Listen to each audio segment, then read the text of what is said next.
క్లుప్తంగా 2-3 విషయాలు ఈ రాష్ట్ర ప్రభుత్వాన్ని అడగదలుచుకున్నాం.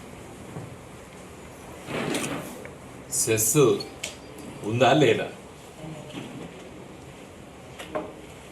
అది స్పష్టత కావాలని చెప్పి ఇలా రాజన్న సిరిసిల్ల జిల్లాలో ఉన్నటువంటి ప్రజానీకం అడుగుతున్నారు. చాలా ఆందోళనలో ఉన్నారు ప్రజలు.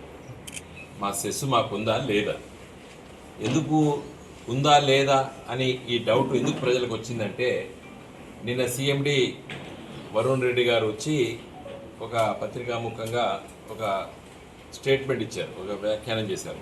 ఇది ట్రాన్సిషన్, అంటే మార్పు జరుగుతున్న సందర్భంలో ఒక ట్రాన్సిషన్ స్టేజ్లో ఉంది. సెస్ డైరెక్టర్సు, చైర్మను, అది కోఆపరేటివ్ సిస్టము, వాళ్ళు ఎన్నికల్లో గెలిచారు కాబట్టి వాళ్ళని మేము ముట్టుకుంటలేమో అన్నాడు. మరి ముట్టుకున్నప్పుడు ఎందుకు వచ్చిండు ఆయన ఇక్కడికి అనేది నా ప్రశ్న. ఏ స్థాయిలో వచ్చిండ్రు మీరు, ఎందుకోసం వచ్చిండ్రు అనేది ప్రజల ప్రశ్న. ఎన్పిటిసిఎల్ సిఎండిగా వచ్చారు, ఎందుకు వచ్చిండ్రు? సెస్ రద్దయింది, ఇది మేము టేక్ ఓవర్ చేస్తామని చెప్పి వచ్చిండా?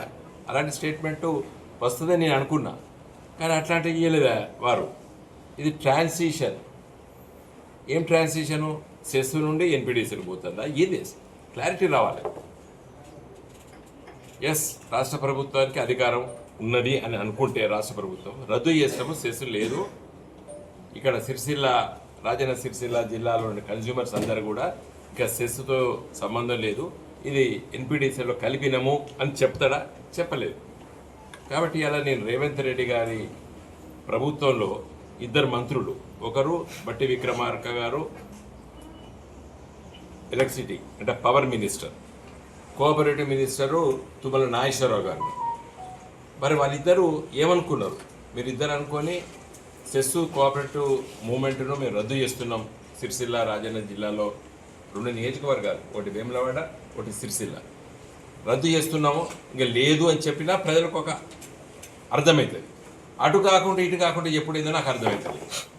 అంటే ధైర్యం లేదా, లేకపోతే మోసం చేయదలుచుకున్నాను? క్లారిటీ కావాలి. నేను ఐఎమ్ ఆస్కింగ్ లీగల్లీ క్వశ్చన్ అడుగుతున్నాను. నేను క్లారిటీ కావాలి. మొత్తం లోతుగా పరిశీలిస్తే ఏమర్థమైంది? మొన్న 31వ తారీఖు వారికి లైసెన్స్ రాష్ట్ర ప్రభుత్వం ఇవ్వాలి, సెస్కి లైసెన్స్ రెన్యూ చేయలేదు. లైసెన్స్ రెన్యూ చేయలేదు కాబట్టి కన్జ్యూమర్స్కు, వినియోగదారులకి ఇబ్బంది అవుతుంది. కాబట్టి నేను వచ్చినా అని చెప్పి ఎన్పిటిసిఎల్ సిఎండి గారు వరుణ్ రెడ్డి గారు చెప్తున్నారు. అంటే మళ్ళా లైసెన్స్ ఇస్తారా ఇయ్యారా? రాష్ట్ర ప్రభుత్వం ఇస్తే మళ్ళీ ఎన్పిటిసిఎల్ వెళ్ళిపోతారా సిరిసిల్లకి వెళ్ళి? ఇది క్లారిటీ కావాలి. ఇప్పుడు ఈరోజు మా పార్టీ తరఫున మేము ఎందుకు అడుగుతున్నామంటే, ఈ సెస్ కోఆపరేటివ్ మూవ్మెంట్లో వచ్చిన దాని గురించి చాలా మంచి వివరణ రవీంద్రరావు గారు ఇచ్చారు. ఇంకో మా అమ్మమ్మ ఊరు ఈ నాగారం, కొండ్రాపేట మండలం. నేను 3వ తరగతి 4వ తరగతి చదువుతానా. ఇది మా అమ్మమ్మ గారు ఊరు, మా నాన్నగారిది పర్వతగిరి మండలం, ఏనుగలు, వరంగల్ జిల్లా. సెల్లుల్లో ఇక్కడికి వద్దు, ఇక్కడ కరెంట్ ఉండేది, మా ఊర్లో కరెంట్ ఉండదు. ఎప్పుడు 70ల, నేను ఇంత పిల్లగాని 70ల. అక్కడ మంచి పంట పొలాలు బాగుంటాయి, పచ్చదనం, పొలాలు బ్రహ్మాండంగా. వీడికి వస్తే నాకు అంత ఎడారిలాగా పడేది. ఏది మొక్కజొన్నలు, తర్వాత ఆముదాలు వేసుకునేది ఇక్కడ. కానీ లైట్ ఉండేది, కరెంట్ ఉండేది. రాత్రి పూట మాకు అక్కడనో ఇవి కందీలలు చూడ్చేది సాయంకాలం పూట మా ఇంట్లో. పర్వతగిరి మండలం, ఏనుగల్ విలేజ్. ఇక్కడికి వస్తే కరెంట్ ఉండేది. కారణము సెస్.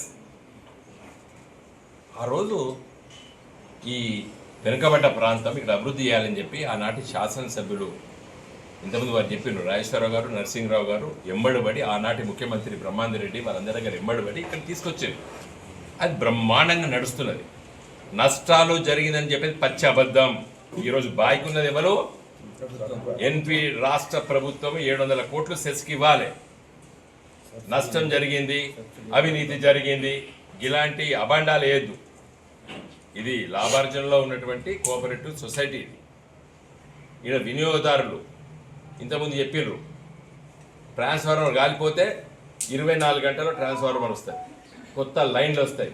ఏమైనా కొత్త మోటారో లేకపోతే బోరింగో ఓ బావి దోక్కుంటే కనెక్షన్ విత్ ఇన్ వారం రోజుల పట ఈ 1970 అంటే 30 ఏళ్ళు, ఇది 26, 56 ఏళ్ళకి బ్రహ్మాండంగా నడుస్తారు. అయితే ఇలాంటి కుటీల రాజకీయ ఎత్తుగడలు చాలాసార్లు జరిగినాయి.